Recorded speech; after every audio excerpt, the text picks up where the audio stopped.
Hola, què tal? A 10 d'abril que estem avui. Va, sí, digue-ho. Informació de servei. Baixarà una mica la caloreta, però hi haurà núvols baixos que incrementarà l'ambient xafogós. Anem a les notícies. Casal ratifica que els residus urbans disminueixen dels 513 quilograms per persona i any a menys de 400 el 2024. El ministre de Medi Ambient pondera la popularització de la recollida selectiva gestionada pels comuns i enfila noves mesures. Que culs que som ja, Andorra. Seguim.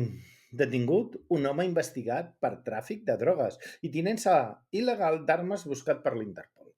El cercaven des de Xile, en el marc d'una investigació que es va iniciar per dos homicidis que podrien estar lligats amb un segrest. Seguim sent tan culs que fins i tot ara venen a amagar-se a Xile. O sigui que... I acabem parlant de l'allotjament a la residència universitària, perquè podria tenir un cost d'entre 300 i 500 euros mensuals. La Universitat d'Andorra ja ha fet arribar un document amb les necessitats que veuen que ha de tenir la infraestructura, així com els preus. Ara cal esperar que els hi sembli bé a la majoria del comú, que darrerament va per davant el que a ells els hi agrada que el que li agrada a la població. Va, acabem aquí.